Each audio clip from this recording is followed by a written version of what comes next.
Howdy,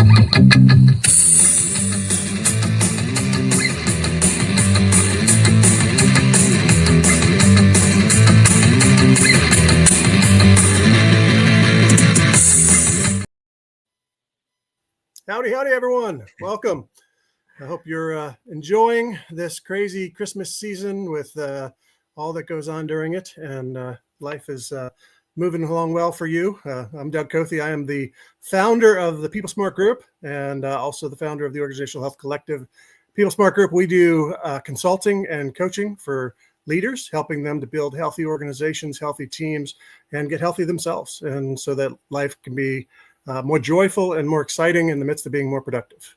And then Organizational Health Collective, we do work with other consultants and internal practitioners helping to grow our expertise, grow our networks, and be able to encourage and strengthen and help one another as a professional organization. And my friend Terry is right here. I am Dr. Terry Wager, and I do none of that stuff. I just destroy people. That's what I do. I destroy egos. How about that? I love it. A lot of the leadership development and things like that too. And I'm a resident clown, I guess. Yeah, for sure. But we find my company's Generator Coaching Consulting.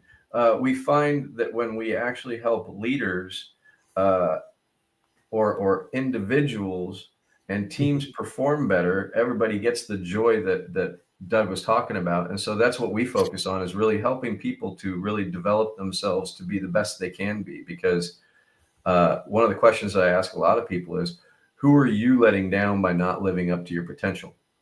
And most of the time it's yourself, and then those closest to you.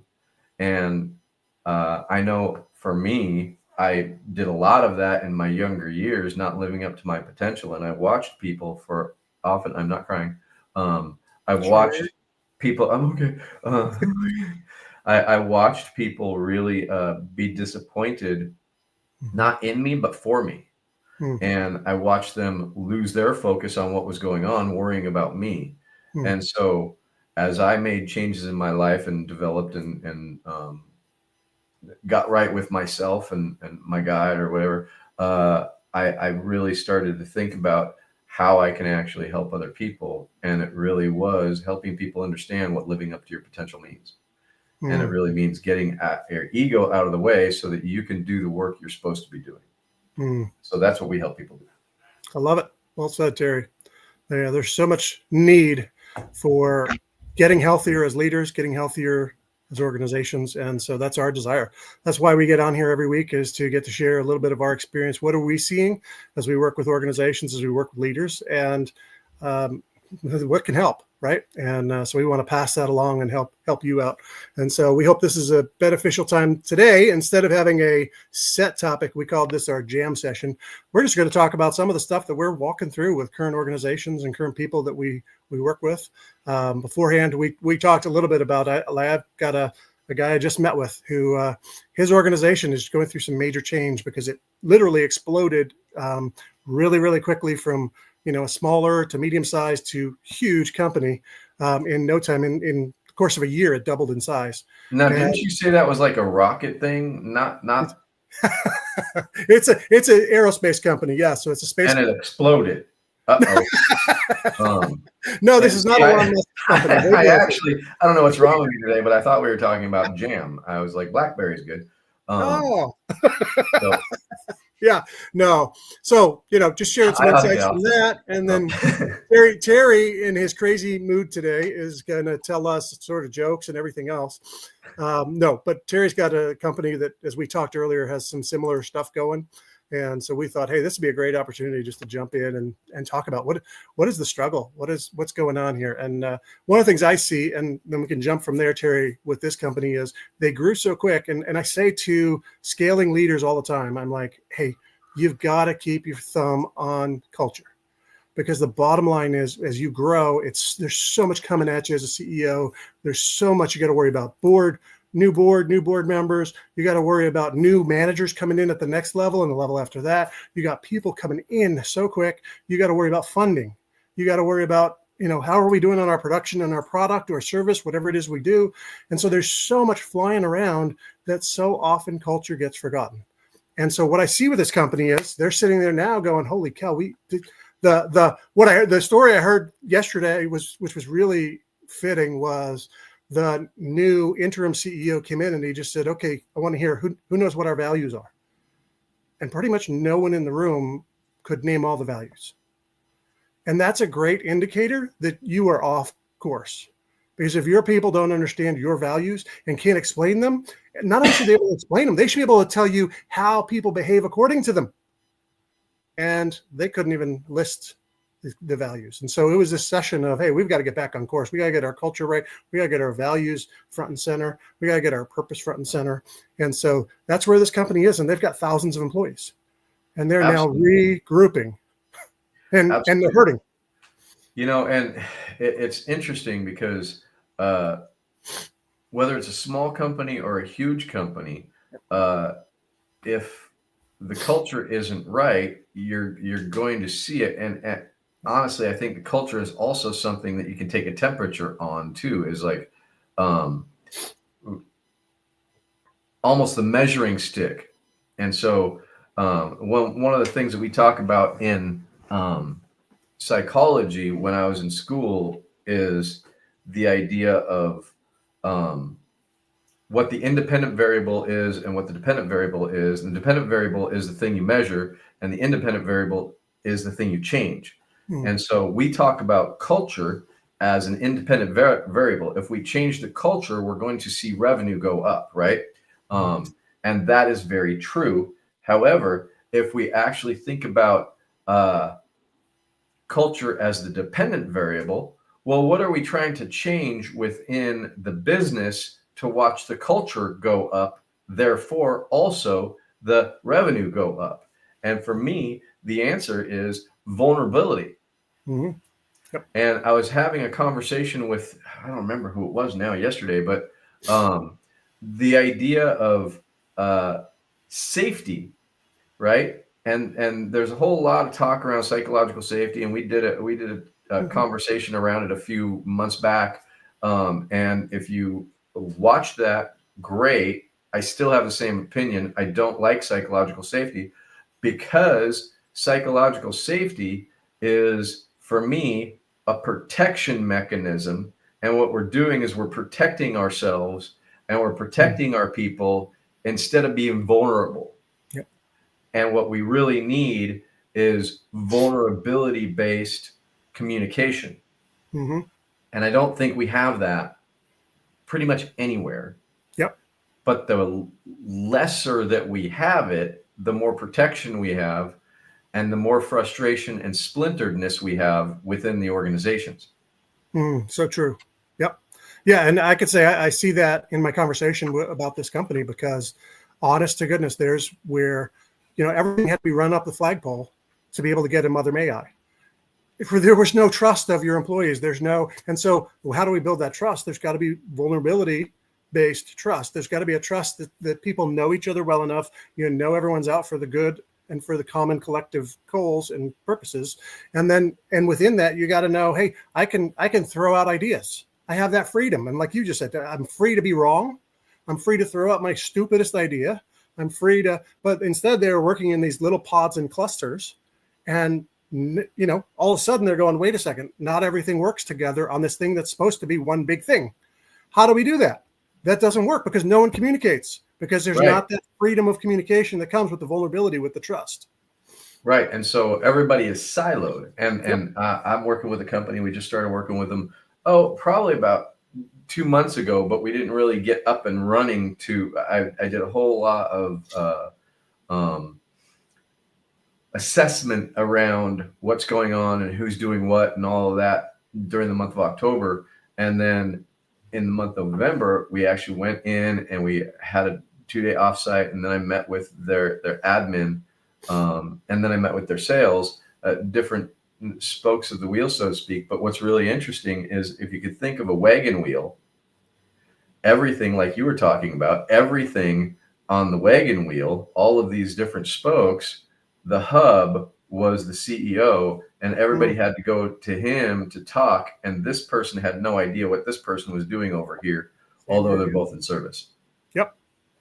This person in logistics had no idea what this person was doing over in project management. Yep. And all of the salespeople didn't know what they were doing compared to what the service was doing. And so because everybody's siloed, but the one guy had all the information, that guy's burned out. Yep. And not very excited about his own business. And they were doing a lot of transactions. They were making a lot of money, but they were making more stress and more frustration and separating further and further. And what seemed to be happening is you got the hub right here, and you got spokes. And if it's a small wheel, it's like this. So it's not that far. But as you grow bigger, all of these people are separated more and more and more as they're not talking to each other. Yep. And so the first thing that we did is say, okay, we're removing the hub. And now everybody's going to be talking to everybody. Yep. And everybody's going to be hearing at least what's going on in the other department. Mm-hmm. And since then, everything is fixed and they are 100% on track. No. Actually, what has happened is they have gotten more efficient, but everybody became overwhelmed all of a sudden. They're like, oh my God, we got to have meetings separate. Right? Yeah. And the next thing that happened is the number 2, the COO of the company, was actually becoming the hub. Yep. And so now this guy's not the hub, this one is. So, well, you can't be the hub either. We can't have a hub. Yeah. As a person. And so what we're doing, we're actually investigating how to actually have an open communication through a portal that everybody can communicate through. And I think I have the solution to it. It's not leader. Sorry. Oops. But here's the thing. We checked you out. The problem that we're having is that, and this is what I told some of the people that were really overwhelmed, because a lot of the project managers are getting really overwhelmed. And then one of the service people is getting really overwhelmed because they have the brunt of it right now. Mm-hmm. But the interesting thing is they think they're getting worse, mm-hmm. but they're not. They're just able to see their problems more because they realize what's supposed to be happening. And so now it looks worse. And this is something that I noticed all of the time working with people as a psychologist is, well, just because we pointed out the problem doesn't mean you're getting worse. It just means you see the areas that are problematic that you can address now. So yay, we actually get to see what we need to when before it was buried. Yep. Well, and also here in your story, there's a sense in which people naturally in the system will think they'll look for a technical fix, right? Oh, the CEO's gone, everything's fixed. No, the system, the people, they're so used to living that way. What do? Well, we just shifted our focus on the COO. We'll put him in the middle, right? And so there's that systemic reality that, no, we need an adaptive change, not a technical change. We need to change the system so that people begin to behave and live differently, but they're going to keep pushing back against that. And so it always, the first step of change is pain, right? Always the first step of change is, wait, things are getting worse, but they're not. But that's how it feels because I'm used to one way and you're asking me to do something entirely different than I'm used to. Don't do that to me.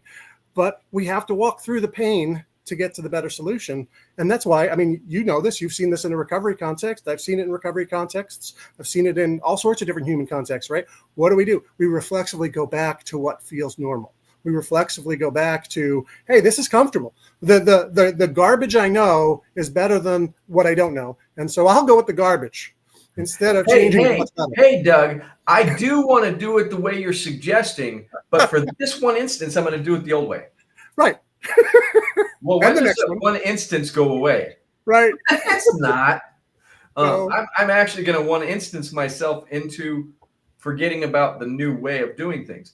And this is one of the biggest problems that we all have in our situations is we want to take the new action, But the old action is so familiar that sometimes we just choose it, and sometimes it chooses us before we even knew we chose it. Yep. Yep. And so what we got to do is we got to step back and go, wait a minute, what is my overall goal? And this goes right back to the 6 questions of clarity: is what is the vision? Yep. And is this behavior that you're doing working towards the vision or working to destroy the vision? Yeah. Yeah. Well, and then, we talk a lot about changes and transitions, right? And that's one thing. I just sat and talked with this guy who's a manager within the company I was talking about. And I was just encouraging him with his team. I'm like, okay, you guys just went through a massive loss. You're changing everything. And yet it's easy to cling to those things. I'm like, you've got to figure out a way to ceremonialize putting that to bed, killing it. It's dead. You're moving to something new. And it's like, we don't do that, right? And so if we don't do that, we're going to keep creeping back in and going, but I like it better over there, but I like it better over there, but I want that because it was comfortable. It's like, I don't want to embrace discomfort. And so we're going to keep creeping back unless we can figure out a way to help our people mourn the loss of what was and really put a marker in the sand that says, okay, this is it. We're going forward from here to a different way. They're the 40-year-old living at home still. Yeah. Yeah. Yeah. It's comfortable though. Why would I want to move out? Mom does my laundry. Yes, I'm 40, but mom does my laundry. Yeah. What's wrong with that? Yeah. What's the problem? She can't die though, because I'll have dirty clothes. Makes me dinner too. And so, yeah. I think that the reality of, well, we got to do all of this fast. That's another issue, is the pressurization of speed.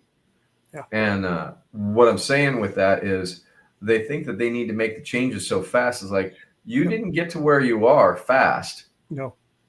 You got there over time. Yep. And it's going to take time to undo. Yep. And I was actually having this conversation with an executive coaching client of mine, where they want the change before they even heard the solution. Mm-hmm. And so, okay, great. That's the solution. Why don't I have the outcome yet? Right. And it's what's really going on is they're so uncomfortable with the level of acceptance towards themselves and their situation that they're not allowing the process to happen in order to have a different result. Yeah. And it's like, we could do that. It's totally good. Right. Have at it. Right. But you're going to be miserable the whole time until you find some level of acceptance in the problem, so that you can take that step back and go, okay, this is the problem. Yeah. What's the one thing that I can do to move myself forward? Or what's the one thing we can do as a company to move ourselves forward? That's question five, not 10.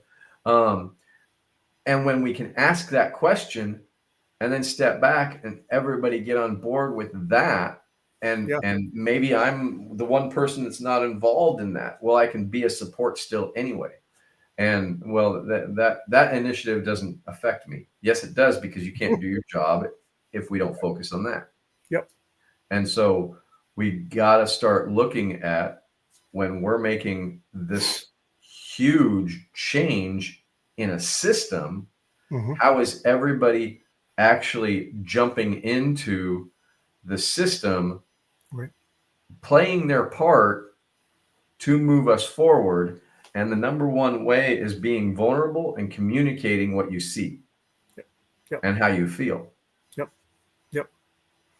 Yeah, that's perfect. And part of that also comes from managing expectations, right? I mean, I think a lot of times when we talk about you're going from here to here, it looks like a short little journey.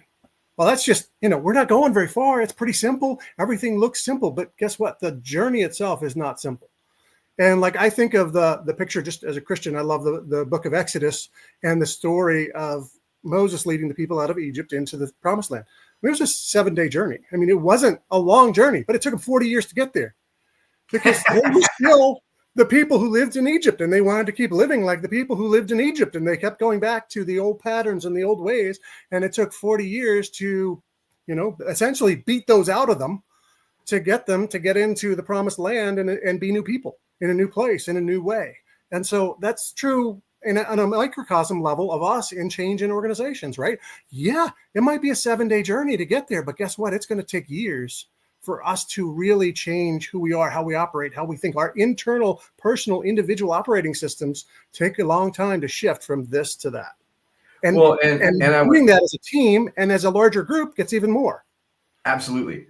And I would say that there's probably a inverse relationship. I might be saying this right. I might be saying this wrong, but I'll just say there's a relationship to how quickly the change can happen based on the level of vulnerability. So if you are very rigid and fixed around the change, it's going to take a lot longer than if you're vulnerable, open, and discussing and talking about, and more than anything, looking for what the result will be from the experiment that we do. Yep. And I frame everything, I guess it's my upbringing as a psychologist, is we're not actually making change, we're making experiments and seeing what change comes about. Mm-hmm. And what a lot of people do is we're actually going to change, and we're going to manage the change. And because we're managing the change, what we're going to do is make this happen. And they go at it from a real forced kind of point of view rather than a vulnerability point of view, where we're going to make some changes, but we're going to do it all as experiments and see what happens. And as we see what happens, we're going to adjust our trajectory. To stay with a rocket thing. But nice. and when we do that, we become the experimenter. Yeah. There's a couple of things that happen. First, we're not so subjective, and we're not in the problem, and we're not in the thing. We're much more separated from it. And two, we can really look at, from the dependent and independent variable aspect, what changes are really occurring. But in order to be able to do that, we need to be vulnerable within ourselves and identify what's going on with us and where we're triggered and what our fears are and what our disappointments are, what we're still holding on to that we don't even know we're holding on to. Right. And understand that we have to be willing and able to put our hand up to go, I was wrong, every step of the way, sometimes 3 or 4 times in a conversation. Yeah. Well, and even the deeper vulnerability, right? We need to realize that I need you to understand me. Right. And so even there's ways in which this change is impacting me that I don't see in myself. But the 3 or 4 or 5 people sitting around me in the team can go, dude, you seem a little bit grumpy. Really? I thought I was pretty normal.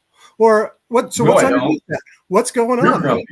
Well, yeah, I mean, I am, but hey, that's your fault. But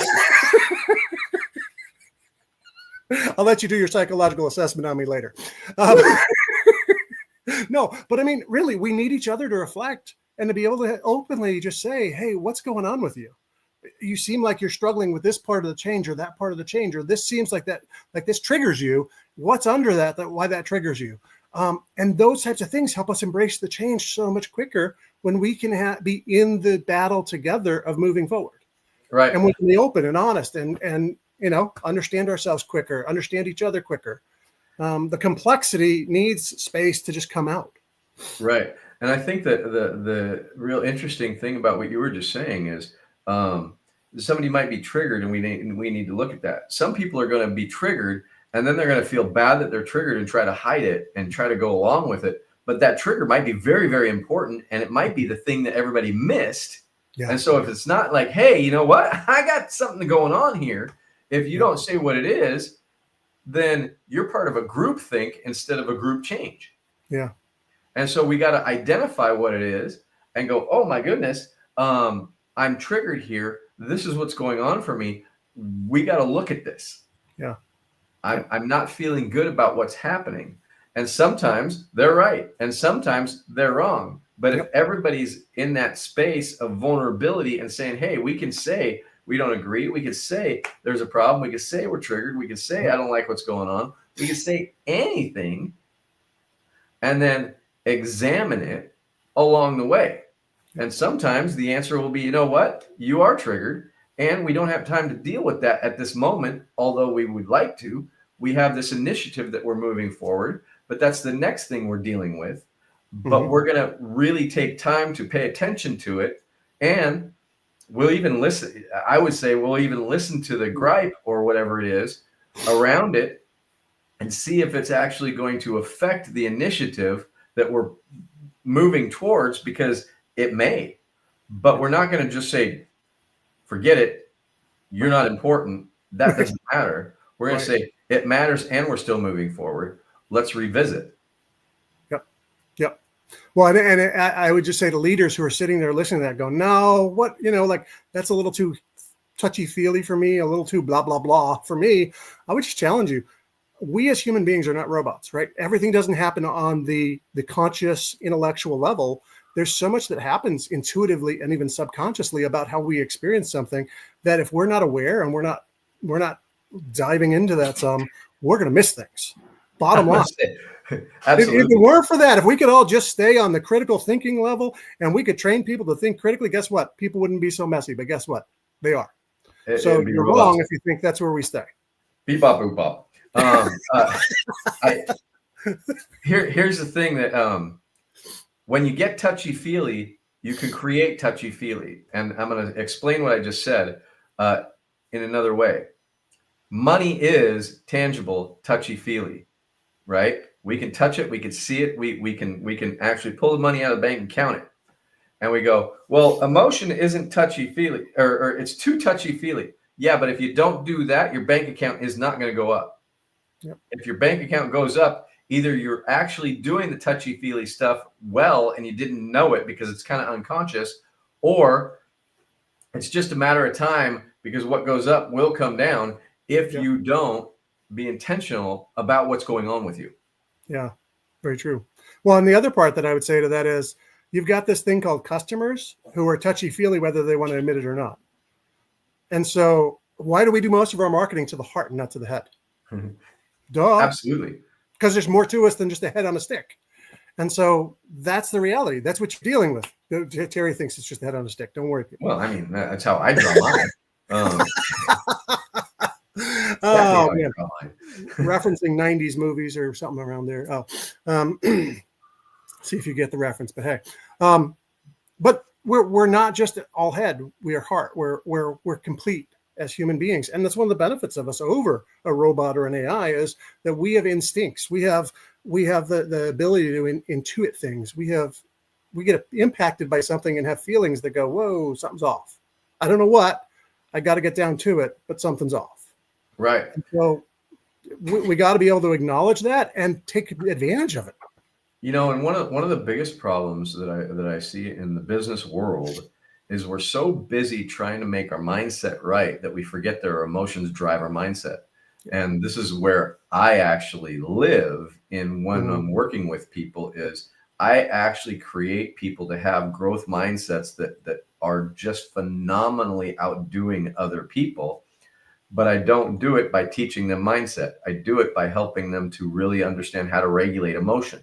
Yeah. And when we can regulate emotion, we can actually start to see that people move into a growth mindset, and we can actually see that people actually let go of all of the problem focus and they start moving into not just solution focus, because that's still problem focus, by the way, but they actually start moving into growth. Yep. Well said. That's what I hear you saying, and I love is you've got to get to the layer of causation, not stay at the layer of, oh, well, if this changed, that'd be great. But guess what? I can't just up and change that. Right. I can try and shift my mindset, but my emotions are still going to drive me in a different direction. Right. And it's interesting. I see all the time on social media stuff like LinkedIn. You see all these people posting, this is what a great leader looks like. And I'm like, great, you've got a whole bunch of attributes. But how do people live that? They've got to be able to deal with who they are as a person, their feelings, their emotions, all of that. And they've got to grow to be the person who can actually be that. You can't just tell people be this. Yeah. Just do this. Just be this. And it's funny because I actually, in all of my work, I use the metaphor of a train and I use the metaphor of roller coaster because everybody talks about the emotional roller coaster. Blah, blah. Well, they don't really identify that The car on the roller coaster is your mindset. Mm. The car is the mindset. And no matter how many books you read, or how many stripes you put on your car, or how many stars, or you make it look like a shark, or you make it look like the Harry Potter thing, that's the mindset. The car is the mindset, and the track is the emotion. And no matter how much you paint that mindset or teach it or do whatever you do to grow the mindset by feeding the mind knowledge, Mm-hmm.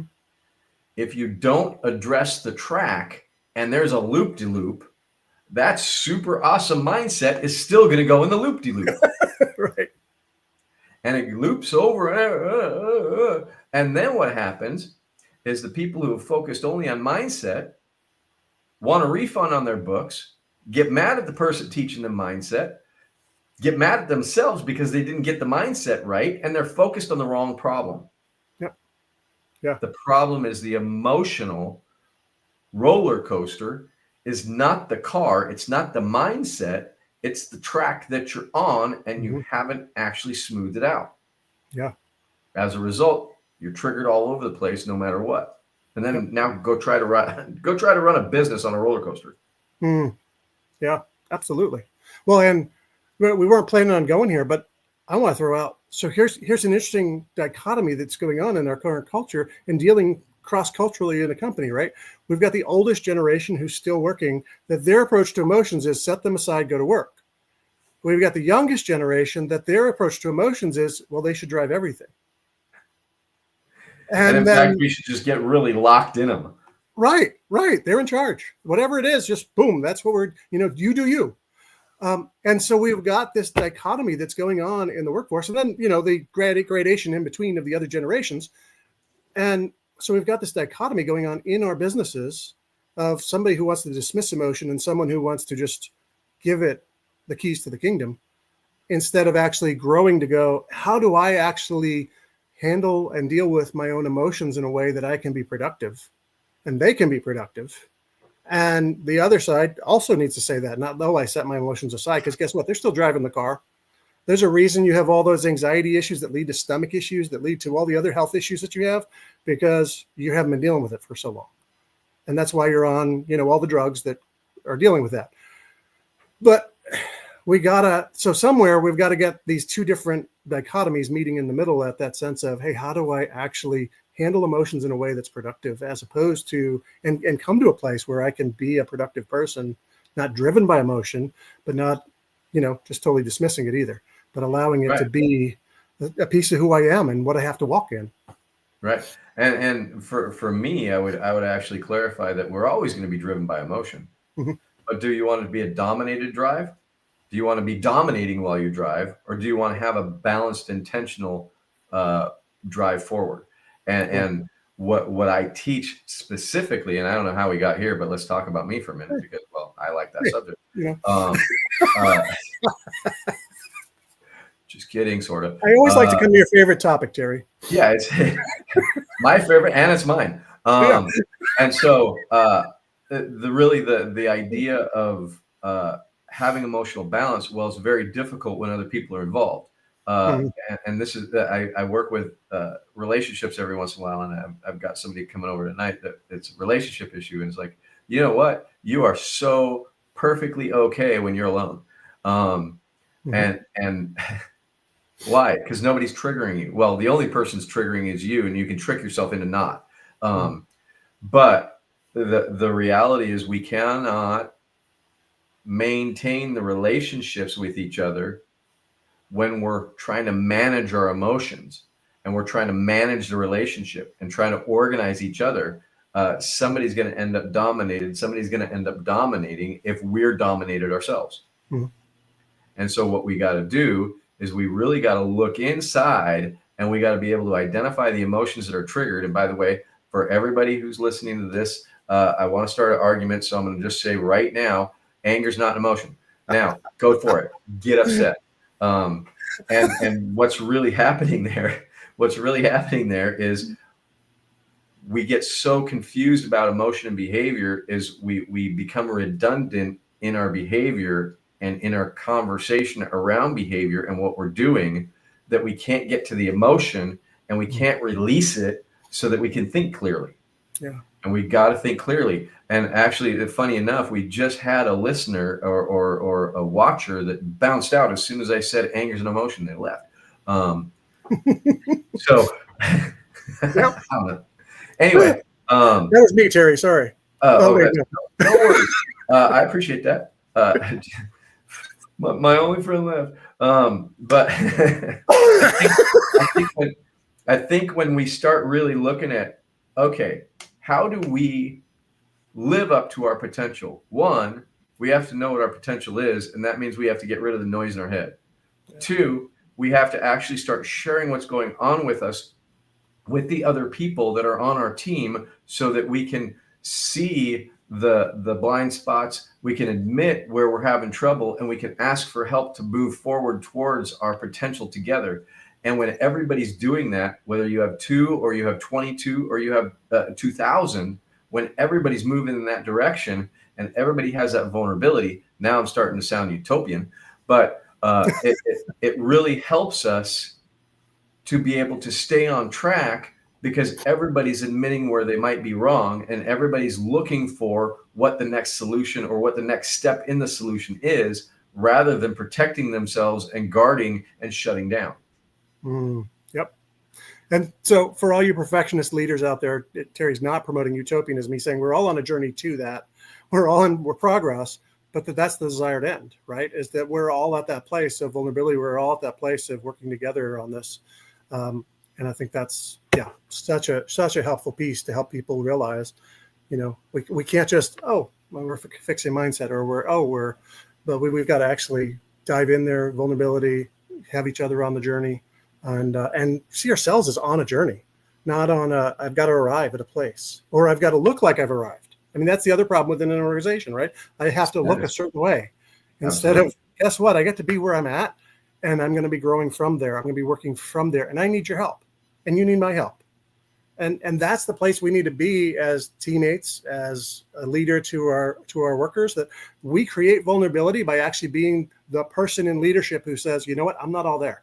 I'm continuing to grow. And I recognize you're not all there. And we want to grow together. And so I want to be here to help you in your growth, but I also know you're going to help me in my growth. And so let's challenge each other. Let's encourage each other, but let's be for each other. And that's one of the key pieces too. It's not, hey, how do I take from Terry's emotions that he showed in the meeting the other day, and how do I exploit that to get over on Terry? No. Absolutely. How do I help Terry? Well, how does that help? What does it help me understand about Terry that we can connect better and work better together? How do I help Terry understand Terry better so that he can work better? And so it's vitally important for us as human beings to understand each other as human beings to work together. And there's too little of it, right? And I think coming from what you said back to the organization that I was talking about, they had an older generation leader who was command and control. And as a startup, what do you have? A ton of young people coming into that organization who can take less money, who are excited to get in on the cutting edge work, to cut their teeth there, to build their resume, etc. So you got a whole lot of younger generation people without a whole lot of experience jumping on board. And you got a command and control leader who's like, no, I don't want to hear about all your emotions. I just want to get this thing done. Yeah, let's just get it done. And the result of just getting it done is putting off the finished product kind of idea, or when we're just get it done, we're never going to finish it. Yeah. Yep. Because we're so focused on finishing something or checking it off the box that we forgot all of the different pieces that go into checking off the box. So we may check it off the box. It's kind of like Apple updates. Let's just get it done. Oh wait, we need to actually create all kinds of upgrades. And funny enough, this is another little tangent, but I think we've come into a society that is the update world where we don't actually have to step back and really address the problem. We'll just put a patch out and we'll just put another patch out. And we continue to try to patch the problem. And so we're living by updates and patches rather than going, wait a minute, We've updated and patched so far away from where we were trying to go that we're a completely different company now. Yep. And we got to step back and remove the patches, remove the updates, and go, okay, what on itself, the way it is not working towards the vision that we have for the company. And how do we actually rebuild in the culture, in the vulnerability, the direction we want to go towards the vision that we have on the mission that we're undertaking. And when we can do that, we're going to start to see our culture really develop the way we want to. And then we can measure how we're doing with, hey, this culture is working really well and everyone's communicating really well. We must be vulnerable. And the next thing is we must be making a lot more money because we're communicating to the level that's actually helping everybody get their job done right. Yeah. Yep. And when we can do that, then we see the success we're looking for. So let's wrap this thing up. Yeah. Well, this is my final thought to add on that is for all of you out there who don't think that this is a tangible issue and you sit there and go, well, yeah, that's great. And we want to build this great community and this great culture, but I don't know if I really see how that affects the bottom line. Well, let me tell you, the company I'm talking about is in the midst of working on a multi-billion-dollar project. Their multi-billion project, the new interim CEO walks in and he goes, okay, 3/4 of what has been done so far is trash and we're getting rid of it because it's not getting us to where we need to go to the final project. So they just wasted years of thousands of employees, time, effort, energies, building stuff that just got trashed. 3/4 of the project. They're only keeping 1/4 of what they've done so far in this multi-billion-dollar project. How many billions or millions or hundreds of thousands do you want to spend before you figure out, hey, wait, how do we get the team working right? How do we get the organization working right? And like we said today, this isn't like, hey, it's a quick fix. Okay, that's where we need to be. Let's slide over there. It takes some work. And honestly, I'll tell you, there are organizations that they can do this in-house on their own. They're few and far between. This is where it helps to have someone from the outside who can look with fresh eyes on your organization and coach you through how do you walk from here to here. It looks like a straight line. It's not. And so that's where you need to bring in that external consultant who can say, I can help you get from A to B.